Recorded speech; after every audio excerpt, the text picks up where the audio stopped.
Hello and welcome to episode number 6 of AEW Rise to the Top on TEW 2020, where we are playing as Tony Khan and we are trying to get AEW to be the number 1 promotion in the world. We're currently at number 4. We lost a place to Impact, unfortunately, since the series have started. But we are here with the go-home episodes of AEW Dark and AEW Dynamite. And this Dark is massive. So we've got Lance Archer against Dustin Rhodes coming up later.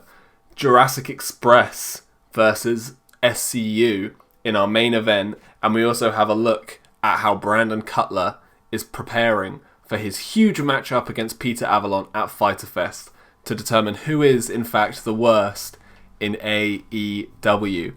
But we are starting off today with the Broken Bad Boys taking on the Hybrid 2. And this, got the crowd off to a decent start, a 46 rating. The Broken Bad Boys pick up the win when Matt Hardy pinned Jack Evans with a twist of fate. Matt Hardy and Joey Janela got 49 and 48, and Helico got a 38, and Jack Evans got a 53. I think Helico sustained a subungual hematoma. Once again, don't know what that is, but the injury that he worked through took a big toll, so he might be out for a while. But yeah, that's not too bad. So let's move on. Next up, we will see how Brandon Cutler is preparing for his huge match at Fyter Fest.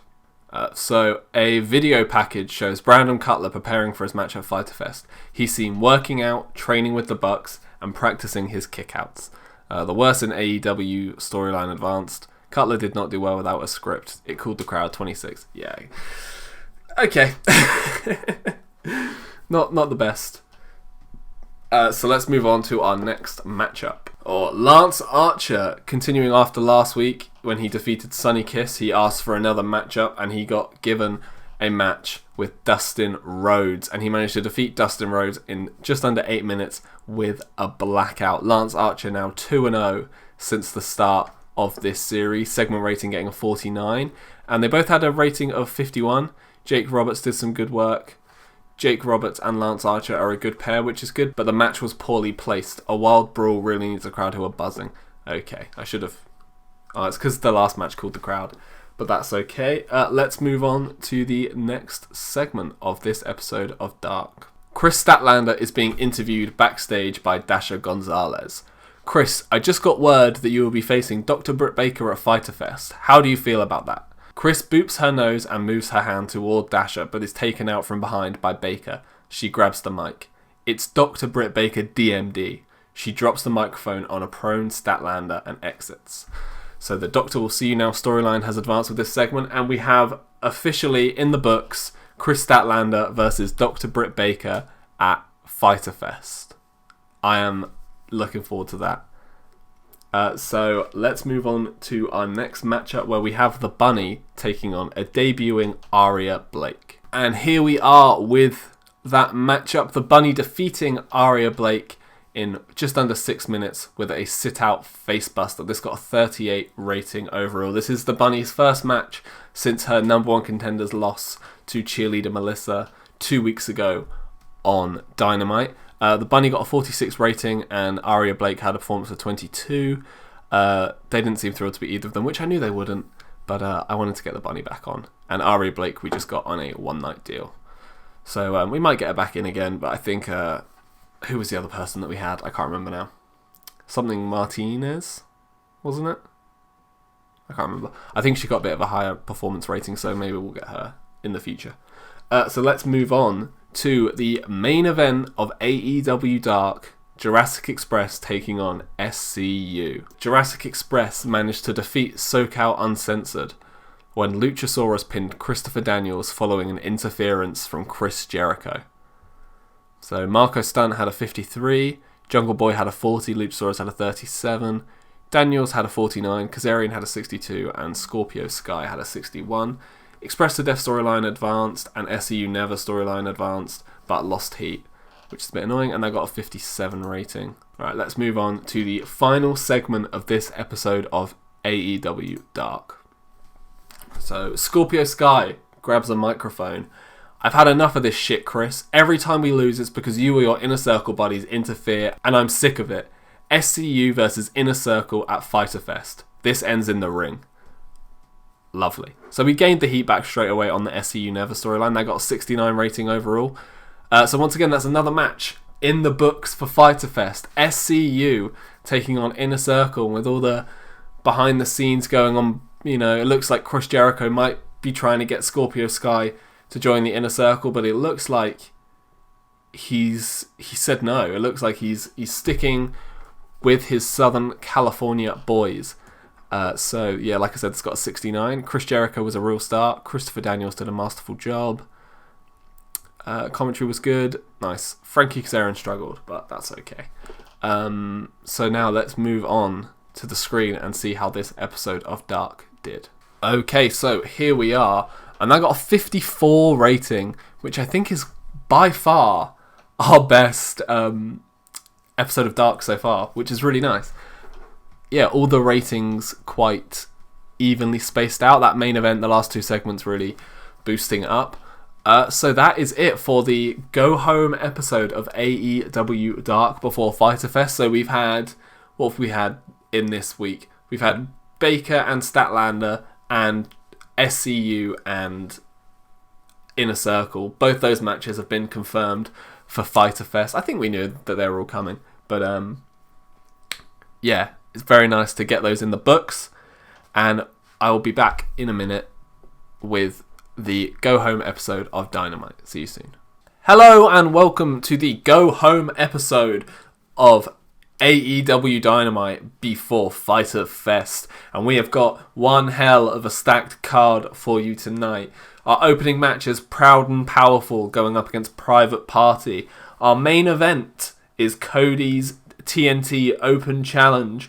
We've got Darby Allin wants to have some words with the audience, and we also have Chris Jericho going up against Frankie Kazarian. So let's jump straight in to our first matchup. And as you can see, Proud and Powerful defeated Private Party when Santana pinned Mark Quinn. This obviously, Proud and Powerful are going to be part of the three-man Inner Circle team along with Chris Jericho that take on SCU at Fyter Fest on Saturday. So Ortiz had a 62, Santana had a 63, Mark Quinn had a 58, and Isaiah Cassidy had a 60. SCU Never storyline advanced. Ortiz seemed off his game and he got a 62. Damn. Everyone has good stuff. It got the show off to a strong start. 67. Let's move on to the next segment. And next up we have Riho making her debut in this series as she defeats Aria Blake in just over 5.5 minutes with a jumping knee attack. Aria Blake just on a one-night deal, so I thought I'd use her in Dynamite as well, as we paid for her, so might as well. This segment got 37, which is alright. Riho had a 45 and Blake had a 25, and yeah, they didn't like seeing Aria Blake, which I knew was going to happen, but oh well. Sorry, I just realised that the background was wrong. Let's move on to the next segment. Next up, we have this matchup. Chris Jericho being the third member of Inner Circle who will take on SCU at Fyter Fest. And Chris Jericho did manage to defeat Frankie Kazarian by pinfall with a handful of tights after a distraction from Sammy Guevara. This got a 62 rating. Chris Jericho had a 63, Kazarian had a 59, and the storyline advanced but lost heat, which is a bit annoying. Let's move on to the next segment with Darby Allin coming to the ring. Darby Allin is in the ring. Maxwell Jacob Friedman, you think you're better than me. I've beaten everyone you have. I've even beaten your lackey. Now at Fyter Fest, I'm going to beat you. MJF and Wardlow come out to the ring. Hey, don't get ahead of yourself there, boy. I never agreed to fight you. I mean, come on, I'm better than that. A graphic appears on the screen. Darby Allin v MJF at Fyter Fest this Saturday. While Darby is distracted, MJF attacks. He directs Wardlow to attack while he sets up a table in the ring. Wardlow picks up Darby and F10s him through the table. So, I got a 34, which isn't very good. The lack of anything interesting happening. He literally put him through a table. Come on now. The next big thing is storyline advanced but lost heat. Okay. That's annoying. I thought that would be higher, but that's okay. Let's move on to the next matchup. And ahead of their AEW Championship match, AEW Tag Team Championship match, coming up this weekend at Fyter Fest, Best Friends take on Jimmy Havoc and Kip Sabian. So the Best Friends defeated Havoc and Sabian when Chuck Taylor pinned Sabian with an awful waffle. Apparently Jimmy Havoc was the best in the ring and Kip Sabian was the worst. They got a rating of 63, which is alright. Taylor had a 55, Trent had a 57, Kip had a 35, that is really bad. And Jimmy Havoc had a 67, and again the announcing was good. And Penelope Ford did some good work at ringside, and we will be seeing her in the next matchup. Here we have Hikaru Shida, ready to defend her championship against cheerleader Melissa on Saturday. Takes on Penelope Ford. This rating got a 29. A pretty vocal crowd. Didn't seem thrilled with seeing Penelope Ford. She only got a 25 rating. Shida got a 43. The crowd were turned off. Okay, that was not a good matchup to put in there. But, oh well, let's move on to the next segment. A video package is shown featuring Shawn Spears preparing for his open challenge at Fyter Fest. This got a 49. Decent little video package just to remind people that Shawn Spears is having an open challenge at Fyter Fest, and it's going to, as he puts it, be the start of his resurgence. And now let's move on to the next matchup. And making their debut, their Dynamite debut, the Broken Bad Boys take on Suge D and Max Stardom. And they defeat them. The Broken Bad Boys pick up the win in 7.5 minutes when Matt Hardy pinned Max Stardom with a twist of fate. Hardy got a 52, Janela got a 49, Stardom got a 40, and Suge D got a 34. They didn't like seeing Suge D, but that's fine. It was just a job match, basically. They got a 49, which is pretty decent. Lifting the crowd got them ready and buzzing. Got them ready and buzzing for the next segment. Is a graphic comes up on screen showing that the Broken Bad Boys will face the tag team champions next week on Dynamite. So whether that is Best Friends or that's Paige and Omega, the Broken Bad Boys are getting a title shot as they are 4-0 now in the tag team division, putting them at the number 1 contender spot. And that rating got a 54, so that's pretty good. And now let's move on to our main event of the evening, the Cody Rhodes TNT Open Challenge. I'm just getting told that apparently Jon Moxley has demanded TV time. So we're going to head to him now as he's walking through the crowd and entering the ring. Brian Cage, last week, you got me. I'll give you that one. Powerbomb through a table. It's a good move. But what wasn't a good move was doing that to me. I am sore, I am in pain, but I am still a mad son of a bitch.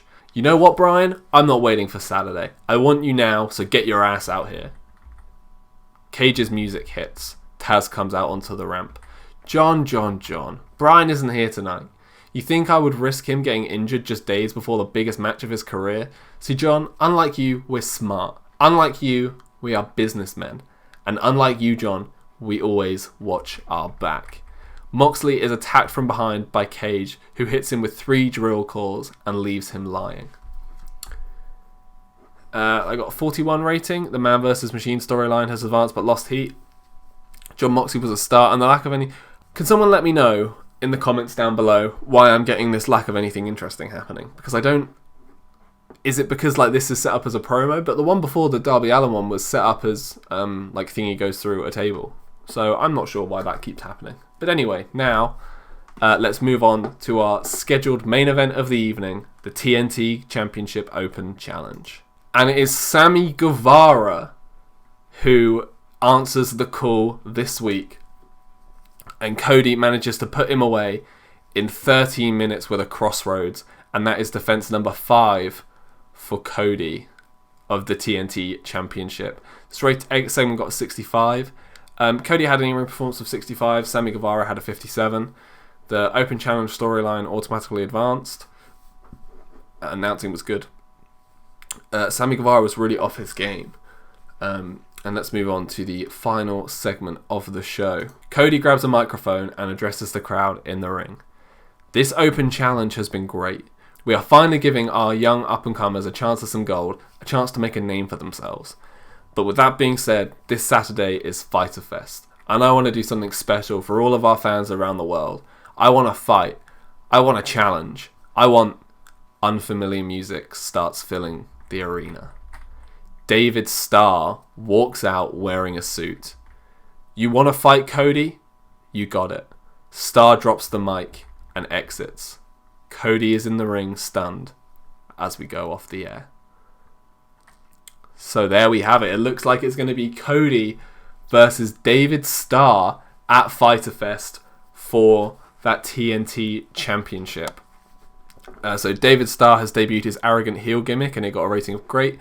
TNT Championship storyline advanced and gained heat. Cody came across well. Excalibur was pretty weak, which must mean that it was a decent segment. Cody Bennett and the Angle got the crowd cotter, 64. So now let's move on and see how we did altogether. So we got a 65, which is, I thought it was going to be something like that. It was a very average show. Like, 29 wasn't great, but other than that, there wasn't really anything too terrible, but there also wasn't anything great in it. Like, our highest rated segment was the opening match. But hey, it increased our popularity in 28 regions, which is all you can really ask for. And now let's head back to the main screen and see how NXT got on. Okay, and here we are. Apparently Dolph Ziggler is getting a new contract. That's pretty good. Adam Cole turned babyface. Very nice. Let's see how NXT got on. They got a 73. They got an 81 main event. Damn. That is pretty good. And let's see how Ring of All Japan Fan Appreciation Night got a 50. Nice. Ring of Honor got a 71. Damn. Wow. They're putting us to shame, aren't they? What about Stardom? Stardom got a 50. Let's check our email. Okay, so we've got drug test fees as normal. Dynamite viewing figures was 1.27 million, which isn't great, but it's not terrible. More drugs test fees, and Helico is going to be out. How long is he going to be out for? Oh, he's going to be out for 3 days. That's fine. 3 days is absolutely fine. So with that being said, we are now ready for the first pay-per-view of the series, and I am really excited for it.